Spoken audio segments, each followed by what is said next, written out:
박 목사 저 8월에 뭐 하나? 선교. 어디로? 이집트. 응? 거기서 뭐 한대? 어린이 사역, 노방전도. 얼굴은 좀 보고 얘기를 하지. 술래 드시겠습니다. 우선 땅에 대한 기대가 있어요. 성경의 땅이니까 한번 가보고 싶었고, 또 이 선교지로서로 이제 이집트가 기대가 됩니다. 거기 이제 마가가 전한 복음을 믿고 있는 사람들이 있다고 하니까 그분들을 만나는 것도 기대가 되고, 무엇보다 사실 우리 팀들에 대한 기대가 있어요. 우리 굉장히 다양한 연령대가 같이 가기 때문에 좋은 시간이 될 거라고 생각하고 기대감 가지고 잘 다녀오겠습니다. 늘 성경에서 배우던 이집트, 애굽에 대한 그 기대감, 미지의 땅에 대한 바람, 이제 현실로 다가옵니다. 우리 성면교회 단기팀 함께 갑니다. 거기에 대한 기대 갔다 와서 다시 말씀드리겠습니다. 감사합니다. 이집트에서는 지금 한창 부흥의 물결이 뜨겁게 일고 있다고 합니다. 현장에 가서 그 뜨거움을 직접 경험해 보고 싶습니다. 그리고 피라미드도 보고 싶습니다.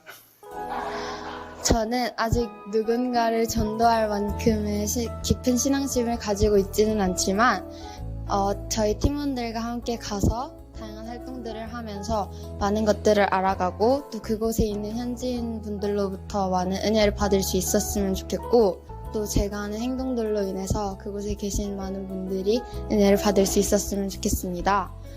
저는 이번이 첫 단기 선교라서 설렘 반, 걱정 반으로 준비하고 있습니다.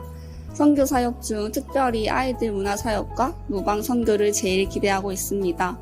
현지에서 사람들을 만나고 사역하면서 하나님이 계획하신 은혜와 일하심을 보길 기대합니다.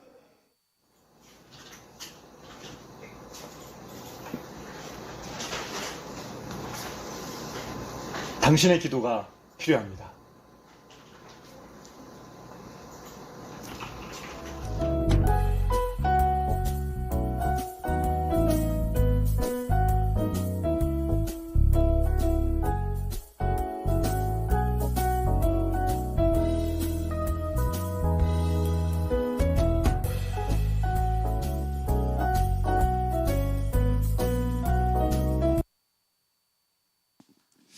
네, 잘 보셨나요? 이번 주예요. 이번 주 목요일이죠. 목요일 날 이제 이집트로 떠나니까 여러분 청년 때 선교 한번 갔다 오면 그거 평생 가요. 기억이 평생에 영향을 미치거든요. 그게 뭐 좋은 기억이든 나쁜 기억이든. 저는 굉장히 나쁜 기억도 있고 좋은 기억도 있는데, 아무튼 선교를 위해서 나중에 우리 기도 같이 하도록 하고 여러분들도 계속 기도해 주시면 좋겠습니다. 오늘 우리가 함께 볼 말씀은 아모스 5장 24절입니다. 아모스 5장 24절 한 절 말씀 다 같이 한번 읽어보도록 하겠습니다. 자, 다 같이 시작. 오직 정의를 물같이 공의를 마르지 않는 강같이 흐르게 할지어다. 아멘. 여러분들이 예수님을 믿는다는 것이 무엇을 의미할까 한번 생각해 봤어요? 여러분들 예수님 왜 믿으세요? 구원받으려고 믿는 건 아니죠. 구원이라는 것은 이미 창세전에 작정되었고 우리가 알 수 없는 영혼의 세계 가운데 이미 다 이루어진 하나님의 뜻이고, 영생을 얻기로 작정된 자는 다 구원을 얻거든요. 자녀의 자녀됨은 되어지는 것이지 우리가 노력해서 얻어내는 것이 아니고, 또 교회는 믿는 자들의 모임이지 구원을 얻기 위해 노력하려고 모인 사람들의 무리가 아니란 말이에요. 그러니까 적어도 우리가 예수님을 믿는 이유는 구원을 받기 위해 예수님을 믿는 것 같지는 않아요. 예수가 믿는다는 것이 그냥 뭐 예수 믿는 우리들은 그냥 우리대로 알아서 살고 우리끼리 모여가지고 그냥 즐겁게 살고, 안 믿는 사람은 그냥 뭐 세상 바깥에서 그냥 뭐 자기들끼리 알아서 사는 어떤 그런 것은 아닐 것 같다라는 생각이 들거든요. 그러니까 우리가 예수님을 믿는다는 것이 어떤 그냥 허공에 떠도는 그냥 너무 추상적이고 실제적이지 않은 어떤 것이 아니라 우리의 삶에 얼마나 실제적인 것인지를 오늘 말씀하려고 합니다. 우리 청년들 안에서도 이제 교사들이 있잖아요. 근데 요즘에 이제 교권 추락과 관련해 가지고 안타까운 일들이 굉장히 많죠. 그래서 지금 뭐 저기 웹툰 작가 그분도 이제 조금 약간 구설수에 오르고 있고, 근데 이 전반적인 문제를 제가 지난주에도 말했지만 사실 이게 오래전부터 골마왔던 거거든요. 오래전부터 골마왔던 거고, 그 초등학교 6학년짜리가 선생님을 때리고, 그리고 23살 여교사가 갑자기 안타까운 죽음을 맞이한 이게 겹치면서 이게 굉장히 크게 이렇게 지금 터진 거죠. 골맞던 게 터진 거죠. 상당히 오래된 일이에요. 그런데 사실 저는 이 문제를 보면서 지금은 사실 다들 교사들의 편을 들어주고 있는 분위기죠. 교사들의 편을 들어주고 있어요. 그래서 지금 학부모들이 얼마나 잘못된 만행을 저질렀는지, 그리고 지금 애들이 얼마나 선생님한테 이렇게 함부로 하고 있는지, 그러니까 지금 교사들이 굉장히 지금 좋은 쪽으로 지금 이제 비춰지고 있는데, 사실 한 3년 전, 4년 전만 해도 교사들이 굉장히 또 부도덕한 일들을 또 많이 했었거든요. 그러니까 뭐 도덕교사가 핸드폰으로 막 도차를 한다거나 지하철역에서 뭐 그런 일들이 많이 있었잖아요. 그러니까 저는 그때만 해도 뭐 용서하고 들으세요. 그냥 요즘 청년들이 그냥 시험을, 우리 임용고시라는 시험이 굉장히 힘들지만 사실은 그 임용고시를 봄으로써 그 사람의 인성과 이런 것들은 드러나지가 않는 거죠. 그러니까 공부를 좀 잘하면 교사가 될 수 있는 거예요. 목사도 마찬가지거든요. 사실 신대원 졸업하고 이력서 그냥 한 통 딸랑 내가지고 저의 성품을 어떻게 알아요? 내가 예수님을 진짜 사랑하는지, 내가 진짜 예수님 믿는지 어떻게 아냐고요. 알 수가 없다니까요. 그러니까 임용고시를 봐가지고 교사를 뽑아놨는데 그 교사가 윤리도덕적으로 굉장히 잘못된 경우들이 많았고, 근데 이게 학생들이 굉장히 선생님들한테 버릇없이 했던 거는 사실은 오래전부터, 뭐 요즘에 오은영 선생님도 걸려 있는데 거기에 부모님들이 자식들을 어떻게 키웠는가부터 시작해서 이 막 그런 여러 오랫동안 이 사회적인 문제까지도 겹쳐서 지금까지 온 거죠. 그러니까 저는 저희 아내도 학교에서 가르치는 일을 했었기 때문에 그런 일들을 오랫동안 들어왔어요. 그래서 아내도 맨날 중고등학교는 가기 싫다, 무섭다, 내가 그 등치 큰 애들 내가 어떻게 하나, 뭐 이런 얘기도 많이 했었고, 그리고 동시에 같이 일하는 선생님들에 대한 문제도 굉장히 많이 얘기했었거든요. 그러니까 지금 사실은 누군가가 교사들 당신들도 사실은 문제 있는 거 아니야? 라고 말한다면 어쩌면 그 사람은 지금 분위기 속에서는 조금 문매를 맞을 수도 있는 분위기인 것 같아요. 그러니까 이게 사실 초등학교 6학년짜리 걔를 전학을 보낸다거나 아니면 어떤 뭐 소년원회를 보낸다거나 뭐 그 험한 말 했던 사람들 통화 기록이나 문자 다 해가지고 그 학부모들을 다 징계 처리를 한다거나 뭐 그런 식으로 해가지고 앞으로 이게 교권이 회복이 될까? 저는 이건 아무리 이번 한 주 동안 아무리 생각해봐도 그럴 것 같지는 않아요. 뭐 물론 법적 대응을 해가지고, 이번에 뭐 그 웹툰 작가도 마찬가지죠. 그 사람이 그 교사가 지금 소송 중에 있는데 탄원서를 좀 해달라고 좀 그 제출했더라고요. 그러니까 많은 사람들이 이제 그 교사를 지지하고 있죠 지금. 그러니까 그렇게 해서 어떤 법적 대응으로 한쪽이 이길 수는 있을 것 같아요. 누군가는 이기겠죠. 그러나 그렇게 한다고 해서 사회가 전반적으로 이 사회가 좋아질까? 교권이 회복될까? 이거는 조금 저는 조금 물음표가 던져지는데, 저도 아이들을 어린이집에 보내면서 어린이집 교사들이, 모르겠어요, 제가 보아왔던 어린이집 교사 그리고 원장님들은 이렇게 막 아주 사명감을 가지고 일하시는 분들을 그렇게 많이 보지는 못한 것 같고 그랬던 것 같아요. 뭐 아무튼 제가 저희 집 아이들을 어린이집에 보내면서도 생각했던 건 항상 뭐였냐면, 좀 우리 교회 공동체 안에, 제가 있었던 청년부, 우리 공동체 안에 좋은 애들 너무 많은데, 뭐 형제들도 자매들도 좋은 애들 너무 많은데 걔네들이 좀 사명감을 가지고 그런 곳에 좀 요직에 가 있으면 좀 좋지 않을까, 이런 생각을 해보거든요. 그러니까 사실은 법적으로 누가 누수결로 해가지고 누가 누구를 이기고 이런 문제가 아니라, 좀 우리들이, 여러분들이 예수 잘 믿는 누군가가 그 자리에 가면 어떨까, 이런 생각도 해봐요. 지난주에 어떤 카페 사장님이 그 CCTV로 이제 그거를 이제 뉴스에다가 이제 이거를 제보를 했어요. 카페 사장이 이렇게 앞에 이렇게 앉아 서 있고 카운터에 어떤 손님 2명이 와가지고 뭐 이렇게 주문을 번복을 했는지 전후 사정은 모르겠어요. 근데 뭐 캐리어를 뭐 2구에 담아달라 4구에 담아달라 뭐 이렇게 막 번복을 하다가 이제 이 사장은 어디 해드릴까요? 이제 했는데 계속 손님들이 막 갈팡질팡 한 것 같아요. 그러다 결국에는 2구에다가 담아주세요 했는데 알겠습니다 하고 손에 들고 있던 4구짜리 캐리어를 저 뒤에다가 던진 거예요. 그러니까 손님이 지금 던진 거냐고, 지금 손님이 얘기하는데 던진 거냐고 이렇게 한 거죠. 그러니까 이 사장이 뭐라고 대처를 했냐면 제 마음입니다 이렇게 한 거예요. 그러니까 손님이 열받아가지고 손에 들고 있던 이렇게 뭐 오렌지색 걸쭉한 거였는데 이거를 얼굴에다가 이렇게 확 부어버린 거예요. 그러니까 사장이 막 이렇게 하면서 억울해가지고 이 CCTV를 이제 제보를 한 거예요. 그러니까 이제 사실 우리가 양쪽 의견을 다 들어보지 않았기 때문에 누가 어떻게 됐는지는 알 수가 없어요. 그렇지만 이 뉴스는 일단 이 카페 사장 편을 들어서 이게 편향적으로 방송을 했더라고요.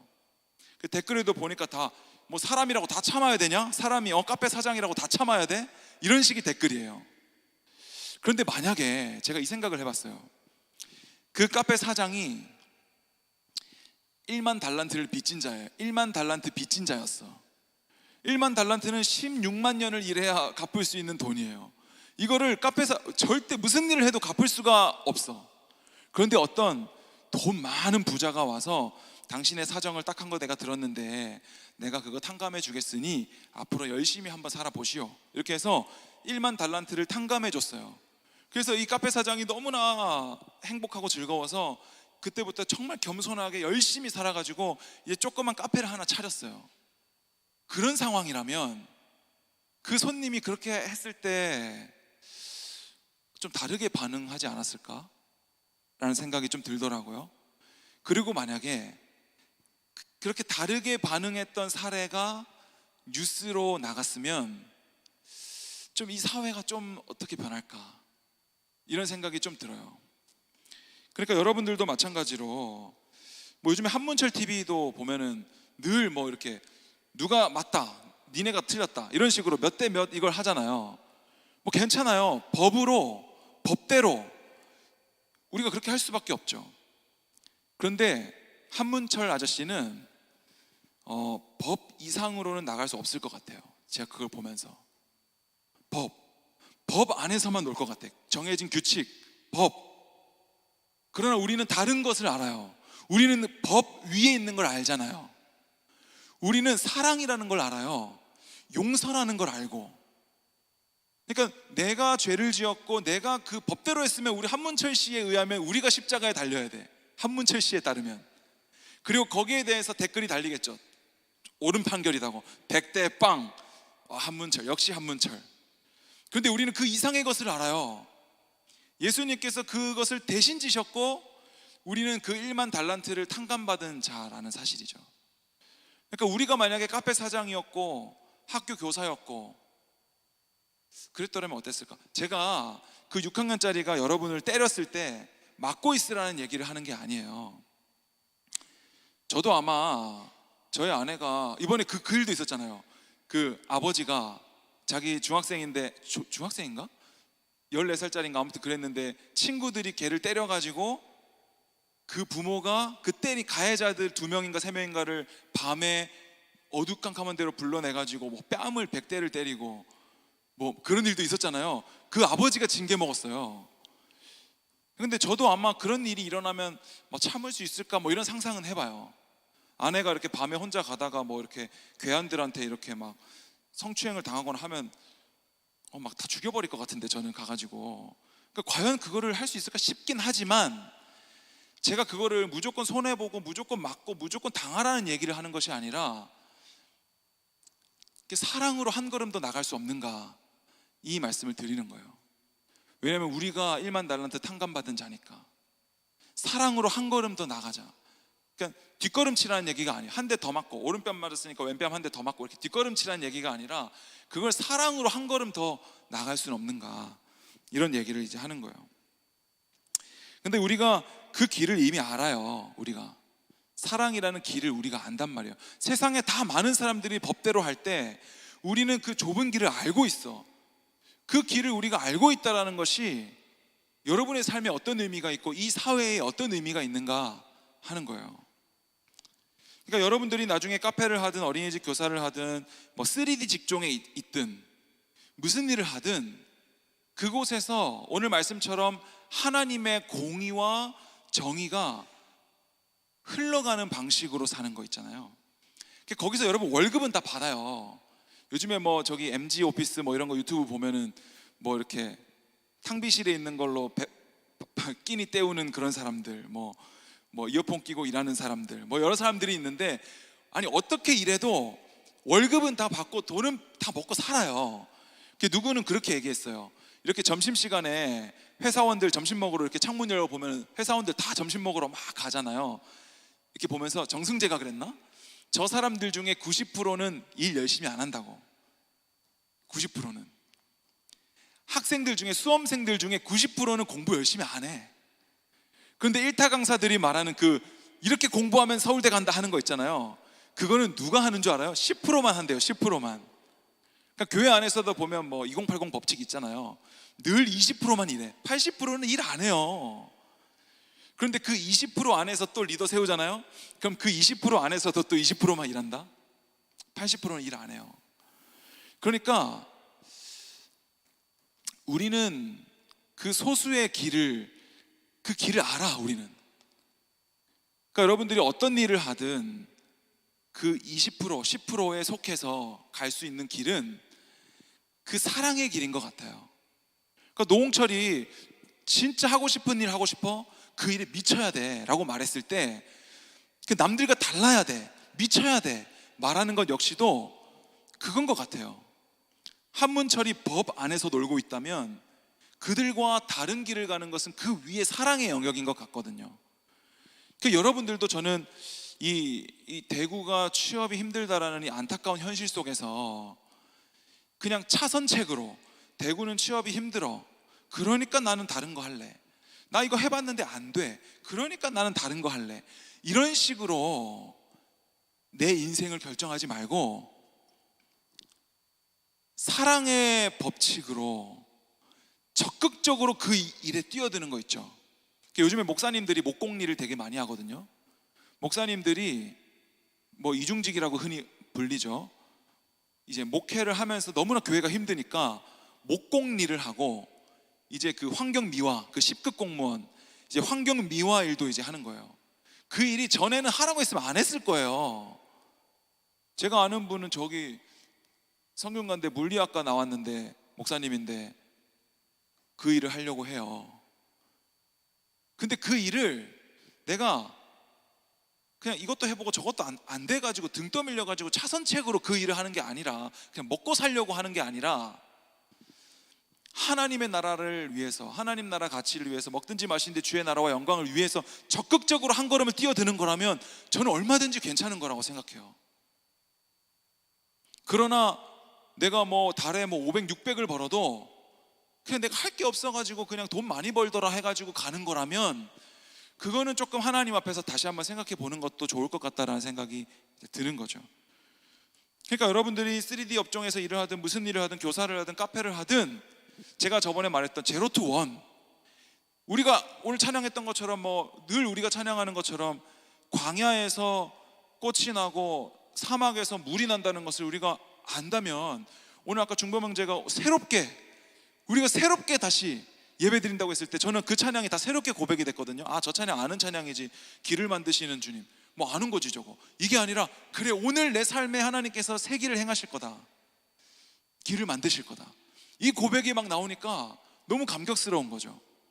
그러니까 오늘 하나님께서 여러분들의 삶 가운데 사막에 강을 낼 것이다 라고 말할 때 제로 투 원이잖아요. 우리는 있는 것에서 1에서 200을 만드는 것이 뻥튀기 하는 자들이 아니잖아요. 교회에 우리 뭐 청년부 한 70명 모이는데 여기서 뭐 부흥시킨다는 게 뭐 100명, 200명 만들자는 게 아니에요. 부흥이라는 것은 사망에서 생명이 나는 거고 제로에서 원이 나는 거기 때문에 여러분들이 살아가는 모든 삶 속에서 어떤 아이디어를 하나 내더라도 늘 없는 것에서 하나를 nen다면 그 사람은 세상과 다른 길을 가는 거고, 노홍철이 말했듯이 계속 그 사람을 데려가려고 하겠죠. 회사에서도 누가 그 사람을 봐도 다 데려가고 싶겠죠. 저 쟤는 좀 달라. 그러니까 학부모가 우리 애 좀 신경 좀 잘 써주십시오. 뭐 아니면 당신들 가족을 내가 다 어떻게 해버릴 겁니다. 뭐 이런 식의 너무 말도 안 되는 이야기를 할 때 대부분의 사람들은 뭐 경찰에 신고하거나 뭐 법적으로 대응하겠습니다. 뭐 이런 식으로 하겠죠. 그것도 나쁘다는 게 아니에요. 그것도 괜찮아요. 뭐 특히 뭐 여자 선생님인데 큰 덩치 큰 아빠가 학부모 아빠가 와가지고 막 협박하고 하면은 무섭잖아요. 그럼 법적으로 할 수 있죠. 그런데 우리가 뭐 기회가 된다면 만약에 학부모가 우리 애 좀 신경 좀 써주십시오 했을 때 오리를 좀 가주십시오 라고 했을 때 심리를 가주면 어떨까? 그러면 그 아버지 그 어머니의 마음에 되게 감동이 생겨서 아 선생님 그때는 제가 좀 너무 무리한 요구를 했었죠. 우리 아이가 너무 학교에서 피해를 많이 봐서 선생님들한테 좋은 선생님들을 만나본 적이 없어요 얘가. 그래서 늘 전학 다니고 학교에서 늘 왕따 당하다가 이번에 전학 왔는데 또 선생님도 저희가 좀 못 믿었던 것 같아요. 그런데 선생님은 진짜 다른 분이시네요. 그렇게 된다면 좀 사회가 좀 많이 바뀔 것 같다는 생각이 들거든요. 저는 다른 사람이 나에게 공격을 했는데 그거를 공격으로 똑같이 받지 않고 나는 그거를 이렇게 보자기로 이렇게 품어줄 수 있는 사람이 저는 예수 믿는 사람이어야 된다라고 생각을 해요. 그러니까 제가 처음에 드렸던 질문 예수를 왜 믿어요? 라고 했을 때 오늘 아모스 선지자가 정의를 물같이 공의를 강같이 흐르게 하라 라고 했을 때 여러분이 예수 믿는다는 사실이 여러분의 삶 속에 정의를 물같이 공의를 강같이 흐르게 하고 있냐? 있어요? 있어? 그거를 묻고 싶은 거예요.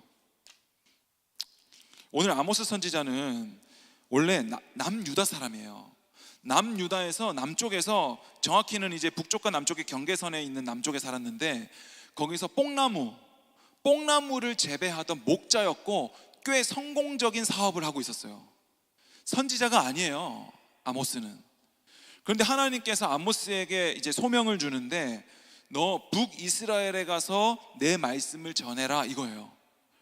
근데 아모스 입장에서는 아니 내가 이 정도면은 이 땅에서 남유다에서 꽤 괜찮게 살고 있고 이제 뭐 뽕나무 사업도 좀 이제 자리 잡았고 이제 뭐 달리 말하면 좀 더 추가 상상해서 말하자면 우리 자식들 이제 다 이제 자수성가 해가지고 결혼해가지고 손자 손녀 놓고 잘 살고 나도 이제 뭐 사망보험 뭐 노후보험 다 돼 있고 연금 다 돼 있고 이제 앞으로 내 계획으로는 앞으로 살아가는데 내 삶에 아무 문제가 없어. 주일에 한 번씩 교회 나가서 예배 드리고 헌금 많이 하고 또 뭐 선교사님들 나간다 그러면 후원도 하면서 그냥 앞으로 내 이후의 인생은 이제 걱정이 없어. 그런데 하나님께서 대뜸 오셔가지고 너 북이스라엘에 가서 말씀 전해 라고 한다면 남한에서 자리 잡고 살고 있는데 한국에서 자리 잡고 살고 있는데 북한에 선교사로 나가 라고 한다면 여러분들의 마음이 어떻겠어요? 심지어 북한에도 교회가 있어요. 그래서 북이스라엘에도 보니까 선지자 아마샤라는 선지자가 예배를 잘 드리고 있어. 심지어 교회가 막 부흥했어. 북한에 아마샤라는 목사님이 막 부흥을 하는 막 1,000명씩 2,000명씩 모여가지고 제사를 철저하게 주일성수 철저하게 11조 철저하게 확실하게 율법을 지켜서 예배드리고 있는 공동체가 저 북이스라엘에도 있었단 말이에요. 그러니까 아모스 입장에서는 아니 하나님 제가 왜 가야 돼요? 거기도 예배 다 드리고 있어요. 아모스 7장 12절 볼까요? 아모스 7장 12, 13절에 보면 아마샤라는 북한이 아니라 저 북이스라엘의 선지자가 아모스에게 말해요. 아마샤가 또 아모스에게 이르되 선견자야 너는 유다 땅으로 도망하여 가서 거기에서나 떡을 먹으며 거기에서나 예언하고 다시는 베델에서 예언하지 말라. 이는 왕의 성소요 나라의 궁궐임이라. 야 너는 남유다 사람이 왜 여기까지 와서 이 난리야. 여기 우리 나와바리야. 여기 오지 말고 너는 가서 거기서 떡이나 먹고 거기서 예언해. 여기 오지 마. 여기는 베델이고 여기는 왕의 성소고 나라의 궁궐이야. 너 같은 게 올 때가 아니야 라고 되려 북한에 있는 아마샤 선지자가 자꾸 북한이라고 해. 북이스라엘에 있는 선지자가 이걸 얘기하고 있는 거예요. 이거 아니 너무 난처한 상황 아니에요? 제가 지금 저 옆에 있는 교회 가가지고 갑자기 청년부 목사님 멀쩡히 있는데 제가 가가지고 제가 말씀 한번 좀 전해도 될까요? 이게 가능하냐고요. 이 많이 본 패턴이에요. 성경에 계속 나오는 패턴이죠. 이제 거짓 선지자들은 계속해서 우리가 이긴다, 이것이 성전이다, 괜찮다, 우리 평안하다 계속해서 말했던 것이고 아모스나 이런 사람들, 미가야 선지자도 전쟁에서 지는데 우리가 전쟁에서 져요라고 말했다가 거짓 선지자한테 막 뺨 맞고 감옥에 갇히고 막 그러잖아요. 그러니까 오늘 이 아모스 선지자도 그런 거예요. 그래서 아모스의 이름의 뜻이 무엇이냐면 무거운 짐을 지고 가는 자라는 뜻입니다.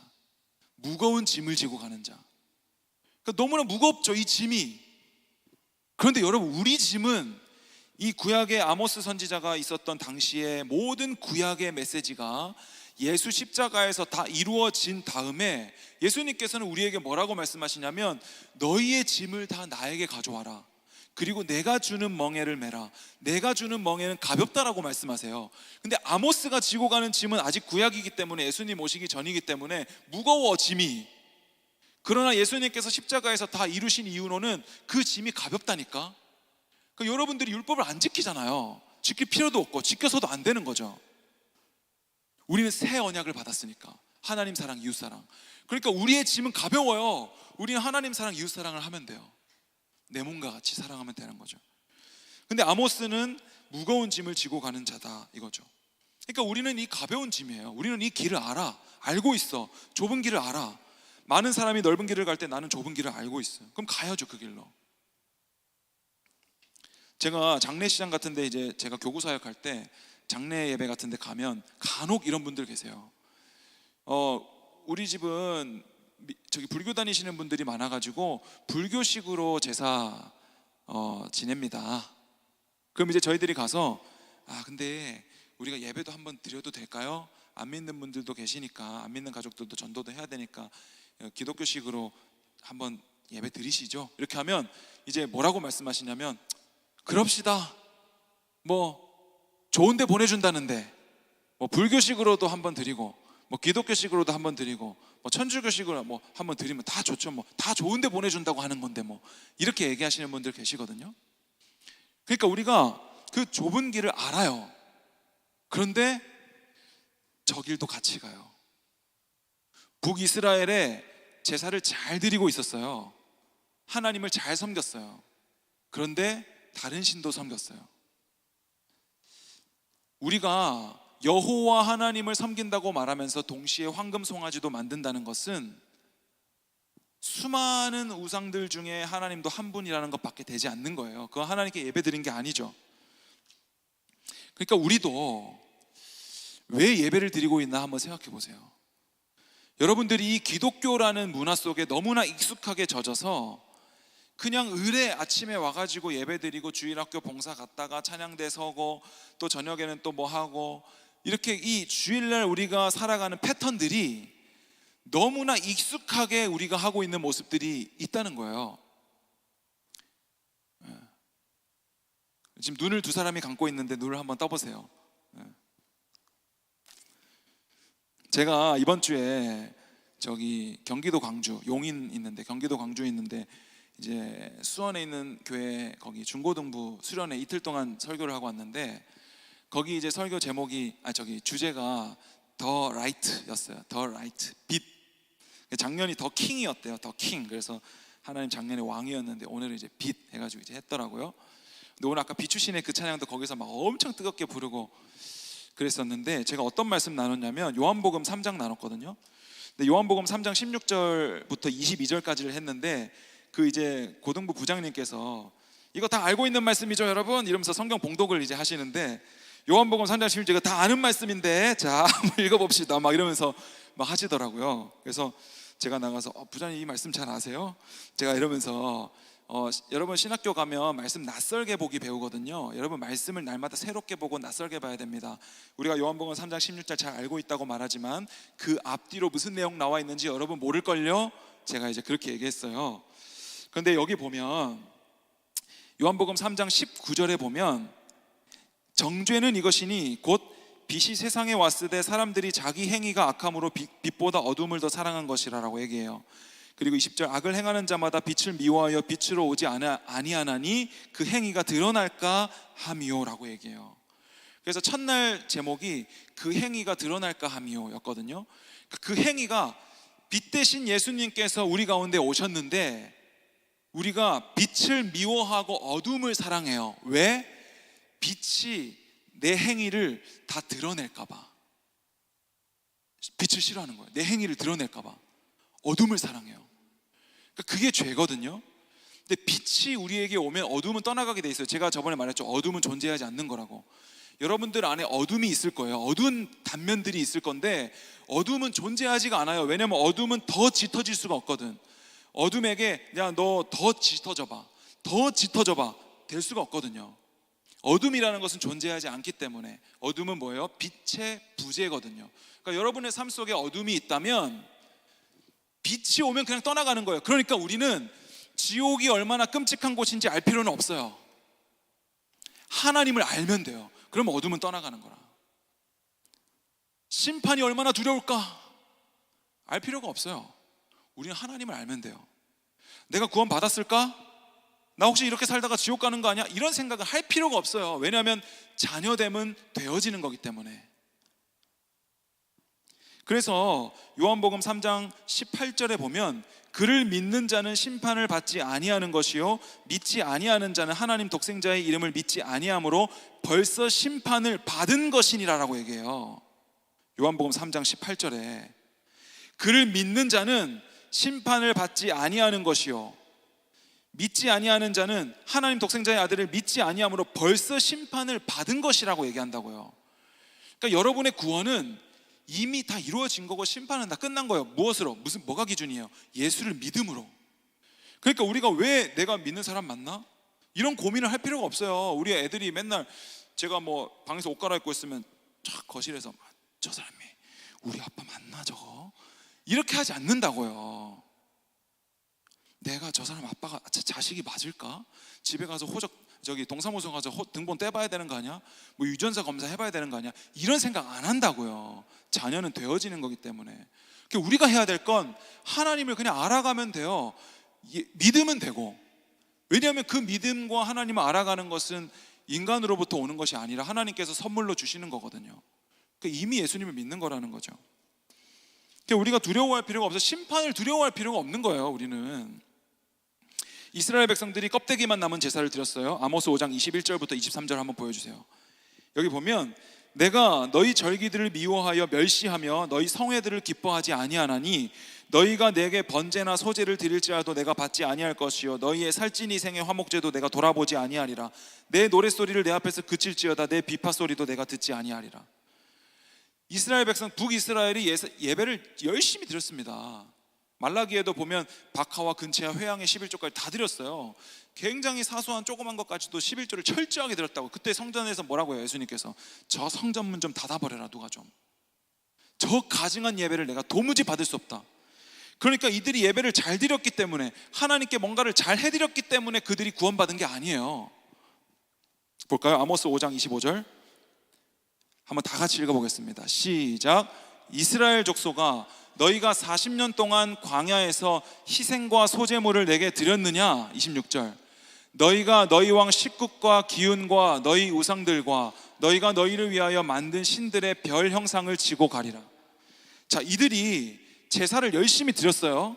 그런데 하나님은 뭐라고 말씀하시냐면 너희가 광야에서 희생과 소제물을 내게 드렸어? 너희 안 드렸잖아. 40년 동안 너희 한 번도 예배 안 드렸잖아. 근데 내가 너희를 왜 구원했겠냐라고 질문하고 있는 거죠. 그런데 그들은 여전히 식굿과 기운을 섬겼어요. 이거 뭐냐면 그 우주에 떠 있는 행성 관련된 신인데 토성, 특별히 토성이라고 되어 있어요. 토성을 보면서 그들이 그것을 섬겼다라고 얘기하는데 그것이 식굿과 기운이라는 이름으로 불렸어요. 그러니까 이스라엘 백성들이 광야에서 40년 동안 헐벗지 않고 굶주리지 않고 출애굽해가지고 생명을 보존한 것이 너희들이 광야에서 예배 드렸어? 너희 안 드렸잖아. 그런데 왜 북이스라엘에서 껍데기만 남은 제사를 드리고 있냐고요. 그러니까 여러분들이 드리고 있는 예배가 뭔지 한번 잘 생각해 보세요. 그냥 이 기독교라는 것에 너무나 익숙하게 젖어가지고 기독교에서 시키는 종교 의식들, 그죠? 우리가 너무 익숙하게 알잖아. 우리 수련회 가가지고 언제 은혜 받는지 다 알고 있고, 제가 중등부 사역할 때 중등부 애들 낮에는 막 퍼질러 자고 막 뭐 하라고 시켜도 안 하고 막 늦잠 자고 나오지도 않고 막 엉망으로 해요. 근데 첫째 날 저녁 집회 때도 별로 이렇게 막 이렇게 있어. 근데 둘째 날 저녁 집회 때 막 잠옷, 여자애들 막 잠옷으로 갈아입고 막 나와가지고 오늘 막 한번 죽어보자. 둘째 날 저녁 집회 때 한번 죽어보자 막 이러면서 앞에 와가지고 막 뛰고 막 난리가 나요.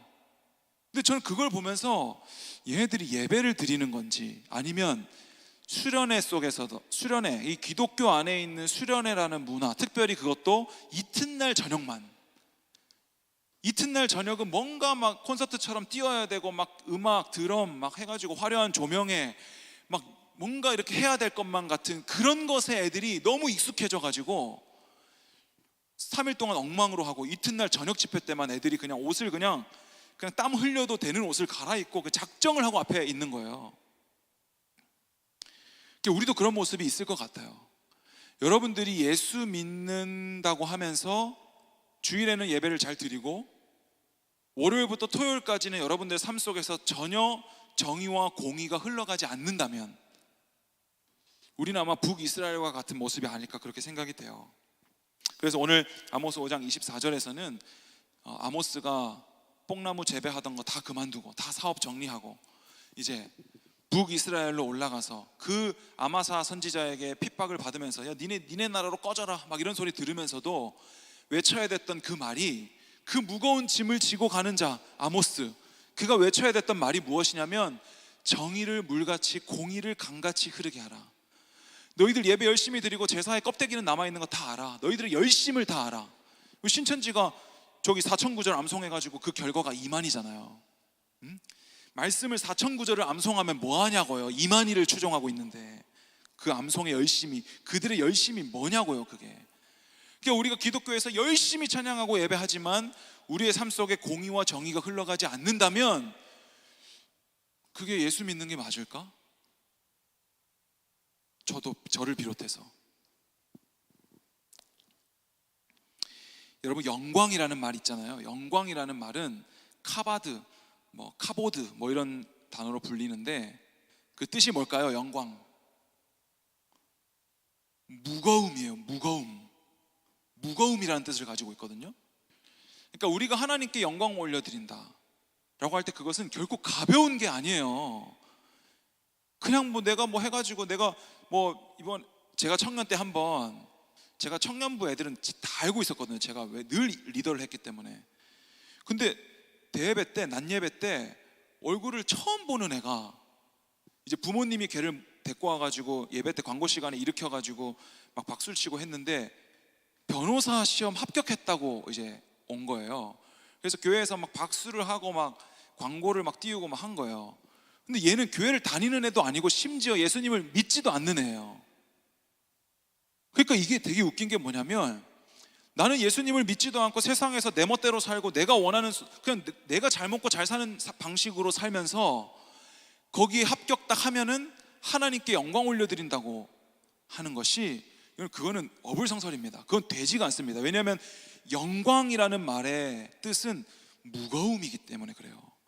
우리 영광 올려드리는 것은 그냥 가볍게 그냥 막 내뱉을 수 있는 말이 아니에요. 여러분들이 예수님을 믿는다라는 것, 예수님이 십자가에 달려 죽으셔가지고 여러분들을 죄에서 구원하시고 영원한 생명을 허락하셨다는 말은 굉장히 중요하고 무거운 말입니다.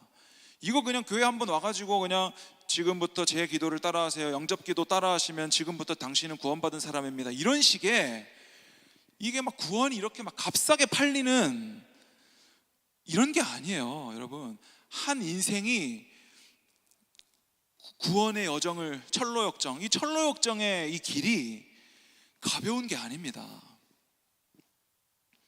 그러니까 여러분의 삶 속에서 우리가 예배를 드렸다면 공의와 정의가 흘러가야 된다. 제가 지난주에 말했듯이 우리 아이가 다운증후군 고위험군이었어요.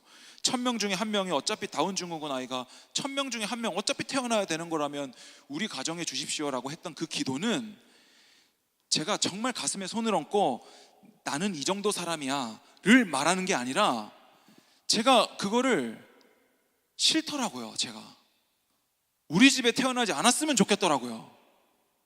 손가락 발가락이 10개였으면 좋겠고 얘가 다운증후군이 아니었으면 좋겠고 내 안에 그런 마음이 없더라고요. 그런데 모든 사람이 그런 마음이겠다 생각이 들어요. 그리고 그건 넓은 길이겠다 생각이 들어요. 그래서 그냥 기도는 그렇게 한 거예요. 그냥 기도했어요. 근데 간절히 만약에 1000명 중에 1000가정 중에 한 집에 어쨌든 태어나야 되는 거라면 확률적으로 우리 집에 주십시오. 제가 한번 키워보겠습니다. 근데 이 기도를 하면서도 참 힘들긴 하겠다, 고생스럽긴 하겠다, 이런 생각은 들면서도, 그러니까 주님의 길과 세상의 길, 우리의 길은 너무 다른 길이죠. 근데 우리는 그 길을 분명히 알잖아요. 그 길이 뭔지, 사랑의 길을. 근데 우리는 왜 늘 이렇게 법적 대응을 좋아하고 법대로 합시다를 좋아하고 나에게 피해를 주면 똑같이 대하려고 하는, 그게 율법이에요. 율법. 동해보복법. 눈에는 눈, 이에는 이. 그런데 율법 지키자고요? 그거는 여러분 무서운 말입니다. 율법을 지킨다고요? 똑같이 갚아주는 게 율법이에요. 그러나 예수님께서 이루신 사랑은 가벼운 멍에예요. 사랑이에요. 그래서 오늘 북이스라엘에 보면 우리에게 화가 안 미친다, 우리는 평안하다 평안하다 하는 사람들은 다 화를 당할 것이다, 이렇게 말씀하시거든요. 9장 10절 한번 볼까요? 아모스 9장 10절. 내 백성 중에서 말하기를 화가 우리에게 미치지 아니하며 이르지 아니하리라 하는 모든 죄인은 칼에 죽으리라. 우리는 평안하다, 기도하면 우리는 산다, 기도하는 민족은 망하지 않는다, 기도하는 자녀는 망하지 않는다. 근데 저 이런 말들 전 너무 무서워요. 되게 기독교에 되게 유행처럼 하는 말이잖아요. 되게 관용어처럼 하는 말이잖아요.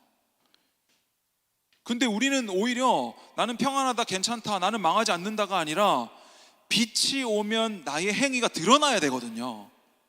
빛이 온다는 것은 내 죄가 드러나는 거거든요. 그런데 빛이 왔는데 나는 괜찮다, 나는 화가 미치지 않는다, 기도하면 망하지 않는다, 여기가 성전이다, 여기가 성전이다, 예루살렘 성전 절대 안 망한다 라고 말하는 것은 여러분 빛을 미워하여 어둠을 더 사랑하는 죄인이죠. 그게 죄예요. 예수 믿는다고 말하면서 의식만 남아있는 거. 그러니까 저는 여러분들이 늘 이렇게 그냥 차선책을 선택하는 방식으로 살지 말고 더 적극적인, 그러니까 좋은 것은 제가 저번에 말했듯이 좋은 것은 최고의 것을 보지 못하게 하는 최악의 것이다라고 얘기했어요.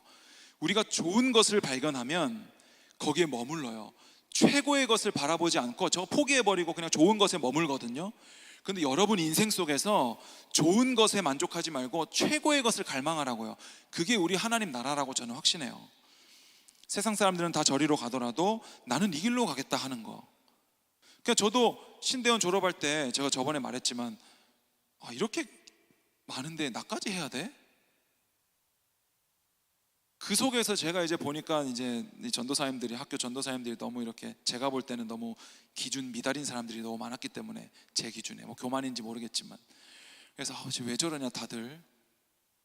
그래서 거기서 저는 되려 사명을 받았어요. 다 죄인이구나, 나도 죄인이고 다 죄인이구나. 뭐 자기들끼리는 총신이 선지동산이라고 얘기해요. 선지동산. 그래서 저는 처음에 가가지고 깜짝 놀란 게 선지동산이래 여기가. 내가 선지자라고? 내가 선지동산이야 여기가 무슨? 그 말이 전 너무 어색하더라고요. 근데 선지자들이 모여있는 학교인데 거기 막 엉망이야 내가 볼 때는. 그래서 오히려 저는 거기서 하나님께 소명을 받았어요. 내가 이 길을 가야 되겠다. 내가 외치고자 했던 건 나는 옳고 너희는 틀렸다가 아니라 너희들도 죄인이다, 너희들이 누가 누구를 가르치냐라는 거였어요. 오히려 성도들이 교역자를 품어요. 제가 볼 때는 그 교회가 교역자 한 사람을 길러내서 내보내더라고요. 제가 볼 때는 그래요. 저도 그렇게 자라왔고요. 저도 계속해서 교회를 거치면서 저도 지금까지 왔어요. 그게 그 교회가 저를 오래 참아줬어요. 제가 여러분들을 가르친 게 아니고.